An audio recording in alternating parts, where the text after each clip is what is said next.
Hello നമസ്കാരം. ഇന്നത്തെ original എപ്പിസോഡിൻ്റെ സ്റ്റോറിയാണ് പറയുന്നത് കേട്ടോ. അപ്പോൾ എല്ലാവരും സ്റ്റോറി മുഴുവനായിട്ട് കേൾക്കുക. അങ്ങനെ ആദ്യം തന്നെ കാണിക്കുന്നത് വൈജയന്തിയും ബബിതയും കൃഷ്ണയും കൂടെ ആ ബ്ലഡൊക്കെ ആയ സ്ഥലം ക്ലീൻ ചെയ്തുകൊണ്ടിരിക്കുന്നതാണ്. ശരിക്ക് തുടയ്ക്കണം എന്നൊക്കെ പറയുമ്പോൾ കൃഷ്ണ ചോദിക്കുന്നുണ്ട്, ഈ ബ്ലഡിൻ്റെ സ്റ്റെയിനൊക്കെ പോകുമോ അമ്മേ എന്ന് ചോദിക്കുമ്പോൾ അത് കഴിഞ്ഞിട്ട് ഇനി ഡിറ്റർജൻറ്റ് ഇട്ടിട്ട് ക്ലീൻ ചെയ്യാമെന്ന് പറയുന്നുണ്ട്. ആ സമയത്ത് വൈജയന്തി ചുറ്റും ഇങ്ങനെ കണ്ണൊടിച്ച് നോക്കുന്നുണ്ട് കേട്ടോ. അമ്മ എന്തേ നോക്കുന്നതെന്ന് ചോദിക്കുമ്പോൾ, അല്ല ഏത് കസേരയിൽ നിന്നാണ് അവൾ മറിഞ്ഞു വീണത് എന്നാണ് പറഞ്ഞത്, ഇവിടെയൊന്നും അങ്ങനെ ഒരു കസേര കാണുന്നില്ലല്ലോ എന്നൊക്കെ പറയുന്നുണ്ട് വൈജയന്തി. അത് ശരിയാണല്ലോ എന്നൊക്കെ പറയുമ്പോൾ, ഇനി അതല്ല അവൾ പറഞ്ഞത് കള്ളമായിരിക്കുമോ എന്നൊക്കെ ചോദിക്കുകയാണ് വൈജയന്തി കേട്ടോ.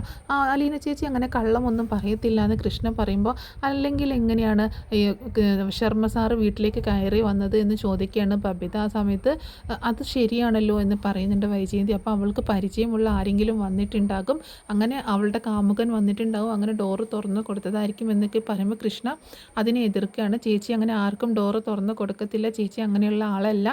അന്ന് തന്നെ രോഹിത്തേട്ടൻ റൂബിയെയും കൊണ്ട് വന്നപ്പോൾ പ്രശ്നം ഉണ്ടാക്കിയതല്ലേ, അച്ഛനെ വിളിച്ചറിയിച്ചതല്ലേ, അങ്ങനെ ഒരാൾക്ക് ചേച്ചി ഡോറ് തുറന്ന് കൊടുക്കില്ല എന്ന് പറയുമ്പോൾ വൈജയന്തി പറയുന്നുണ്ട്, ഒരു പക്ഷേ വന്ന ആളുടെ കൂടെ ഒരു സ്ത്രീയും ഉണ്ടായിരുന്നെങ്കിലോ എന്ന് പറയുമ്പോൾ അലിനി ചേച്ചി അങ്ങനെയൊന്നും ചെയ്യുന്ന ആളല്ല എന്ന് തന്നെ പറയണേ കൃഷ്ണ കേട്ടോ.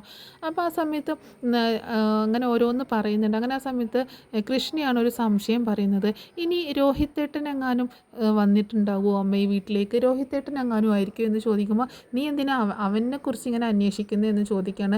അല്ല എനിക്കൊരു സംശയം, ആ റൂബിയുടെ കേസിൽ രോഹിത്തേട്ടന് നല്ല ദേഷ്യമുണ്ട് അലീന ചേച്ചിയോട്, അപ്പോൾ രോഹിത്തേട്ടൻ എങ്ങാനും ക്ലാസ് കട്ട് ചെയ്ത് വന്നിട്ടുണ്ടാകുമോ എന്നൊക്കെ സംശയം പറയാണ്.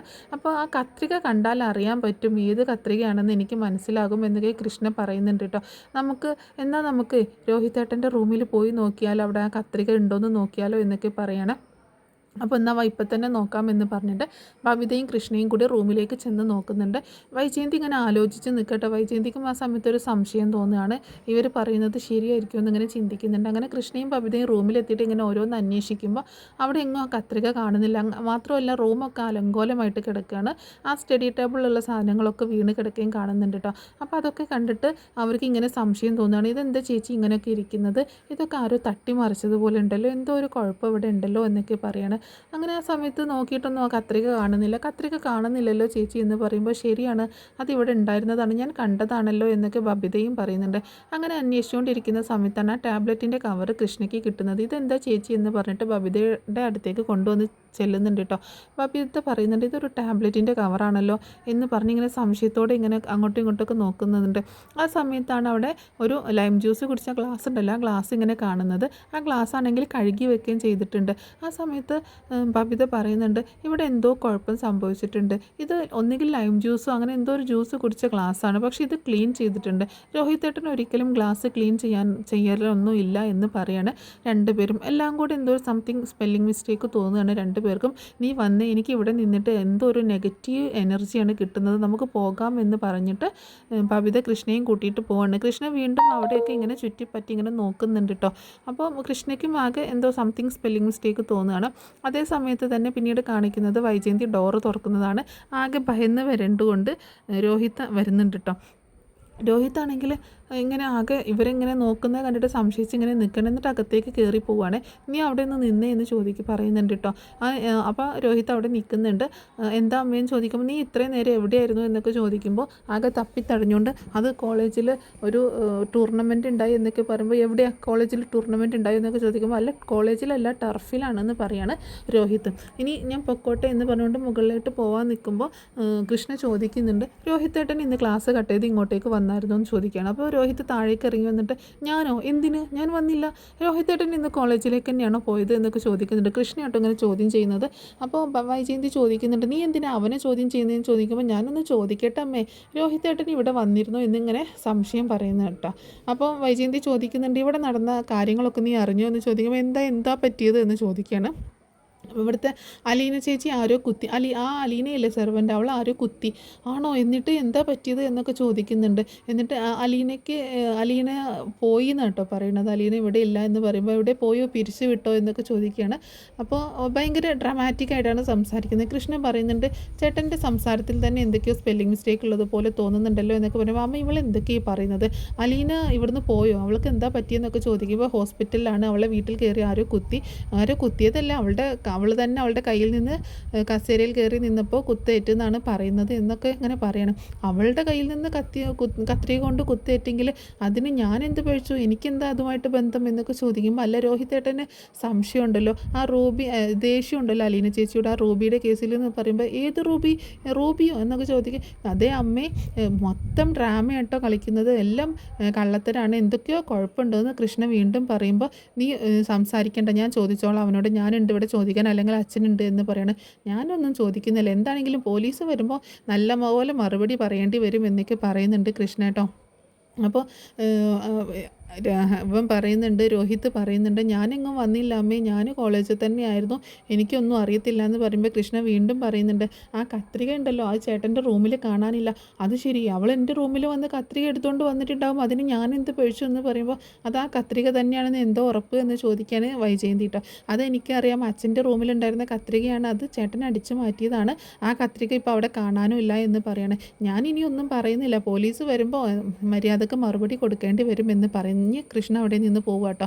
പിന്നെ ബബിത വന്നിട്ട് പറയുന്നുണ്ട്, ആ റൂമൊക്കെ കണ്ടാലറിയാം അവിടെ എന്തൊക്കെയോ കുഴപ്പം നടന്നിട്ടുണ്ടെന്നുള്ളത്, ആ റൂമൊക്കെ ഒന്ന് അടുക്കി പെറുക്കി വെക്കുന്നത് നല്ലതായിരിക്കും എന്നൊക്കെ പറയണം. എൻ്റെ റൂമല്ലേ, ഞാനത് അങ്ങനെ തന്നെയാണ് ഇടാറ് എന്ന് പറഞ്ഞിട്ട് പെട്ടെന്ന് അവിടെ നിന്ന് ദേഷ്യപ്പെട്ടുകൊണ്ട് പോവുകയാണ് രോഹിത് കേട്ടോ. അങ്ങനെ രോഹിത് റൂമിലെത്തിയിട്ട് അവിടെ മൊത്തം അലങ്കോലായി കിടക്കുന്നത് പെട്ടെന്ന് ക്ലീനാക്കി നേരെയാക്കി വെക്കുന്നുണ്ട് കേട്ടോ. അതിനുശേഷം ഹരിയെ വിളിക്കുകയാണ്. ഹരിയെ വിളിച്ചിട്ട് എടാ നീ എവിടെയാണെന്ന് ചോദിക്കുമ്പോൾ ഞാൻ പുറത്താന്ന് ഹരി പറയുന്നുണ്ട്. എന്ത് പറ്റിയെന്ന് ചോദിക്കുമ്പോൾ ഞാൻ വീട്ടിലെത്തി എന്ന് പറയണം. എന്തെങ്കിലും കുഴപ്പമുണ്ടോ എന്ന് ചോദിക്കുമ്പോൾ എനിക്ക് ആകെ പേടിയാവും, ഈ റൂമിൽ നിന്നിട്ട് എനിക്ക് ആകെ എന്തൊക്കെയാണ് അവളിവിടെ കാണിച്ചു കൂട്ടിയത് എന്നൊക്കെ പറയാണ് രോഹിത്. നീ അതൊന്നും ഓർക്കണ്ട, നീ റൂമൊക്കെ ക്ലീനാക്കില്ല, ഞാൻ ക്ലീനാക്കി, അവിടെ കുഴപ്പമൊന്നുമില്ലല്ലോ, ഇവിടെ ചെറിയൊരു കുഴപ്പമുണ്ട്, എന്നെ എല്ലാവർക്കും സംശയമുണ്ട്, ഞാൻ നേരം വൈകി വന്നതും അങ്ങനെ ഞാൻ കോളേജിൽ നിന്ന് കട്ട് ചെയ്ത് വന്നോന്നൊക്കെ ബബിതയും അമ്മയൊക്കെ എന്നെ ചോദ്യം ചെയ്തു എന്നൊക്കെ പറയണം. നീ അതൊന്നും ഓർത്ത് വിഷമിക്കണ്ട എന്ന് പറയുമ്പോൾ അങ്ങനെയല്ലടാ, ഇനി അച്ഛൻ ഇതുവരെ വന്നിട്ടില്ല, നീ അച്ഛനോട് എങ്ങനെ അവൾ സത്യം പറഞ്ഞാലോ അതൊരു പ്രശ്നമാണ്, നീ അഥവാ അങ്ങനെ എങ്ങാനും ഉണ്ടായിട്ടുണ്ടെങ്കിൽ നേരെ കാല് പിടിച്ച് കാലിലേക്ക് വീണേക്കണം, എന്നിട്ട് മാപ്പ് പറയണം എന്നൊക്കെ പറയണം. അതേസമയം ഹോസ്പിറ്റലിൽ മനുവും ബാലചന്ദ്രനും കൂടി ഇങ്ങനെ സംസാരിക്കുന്നുണ്ട് കേട്ടോ. ബാലചന്ദ്രനോട് മനു പറയുന്നുണ്ട് ഇനിയിപ്പോൾ കാണാനൊന്നും പറ്റില്ല, ഓപ്പറേഷൻ്റെ ICUയിൽ തന്നെയാണ് എന്ന് പറയുമ്പോൾ അപ്പോൾ ഇന്ന് കാണാൻ പറ്റില്ല അല്ലേ എന്ന് പറയണ ബാലചന്ദ്രൻ. ഇല്ല അങ്കിള് വീട്ടിലേക്ക് പോകും, അപ്പോൾ ഇവിടുത്തെ കാര്യങ്ങളൊക്കെ നോക്കണ്ടേ, ഇവിടെ ആരെങ്കിലും വേണ്ടതെന്ന് ചോദിക്കുമ്പോൾ ഞാൻ നിന്നോളാം, എനിക്ക് അപ്പോൾ നിനക്ക് ഓഫീസിലേക്ക് പോകേണ്ടതെന്ന് ചോദിക്കുമ്പോൾ അതൊന്നും കുഴപ്പമില്ല, ഞാൻ ലീവ് എടുത്തോളാം, അങ്കിൾ പൊക്കോ എന്ന് പറയാണ്. അങ്ങനെ ബാലചന്ദ്രൻ വീട്ടിലേക്ക് പോകുന്നുണ്ട്. ആ സമയത്താണ് രോഹിത് ഫോൺ ചെയ്തുകൊണ്ടിരിക്കുന്നത് കേട്ടോ. ബാലചന്ദ്രൻ വീട്ടിലേക്ക് വരുന്ന സമയത്ത് ഫോണ് കേൾക്കണേ, അച്ഛൻ വന്നു ഞാൻ വെക്കട്ടെ എന്ന് പറഞ്ഞുകൊണ്ട് ഫോൺ കട്ട് ചെയ്യുന്നുണ്ട് കേട്ടോ രോഹിത്. പിന്നീട് കാണിക്കുന്നത് ശർമ്മ സാറ് ഡ്യൂട്ടി കഴിഞ്ഞ് വീട്ടിലേക്ക് പോകാൻ നേരം മനു അടുത്തേക്ക് വരുന്നുണ്ട്. സാർ ഞാൻ അലീനയുടെ ബൈസ്റ്റാൻഡറാണ് എന്ന് പറയുന്നുണ്ട്. ആ ബാലചന്ദ്ര മേനോൻ്റെ കൂടെ ഉണ്ടായിരുന്ന ആളല്ലേ, ഞാൻ ശ്രദ്ധിച്ചിരുന്നു, താൻ അവിടെ കടപ്പാട്ടൂർ വരുന്നതൊക്കെ ഞാൻ കണ്ടിട്ടുണ്ട് എന്ന് പറയണം. അലീനയ്ക്ക് ഇപ്പോൾ എങ്ങനെയുണ്ട്, അലീന അവരോട് പറഞ്ഞത് വിശ്വസിക്കാൻ കൊള്ളാവോ ഡോക്ടർ എന്ന് ചോദിക്കുമ്പോൾ അവൾ അങ്ങനെയല്ലേ പറഞ്ഞത് എന്ന് ഡോക്ടർ പറയാട്ടോ.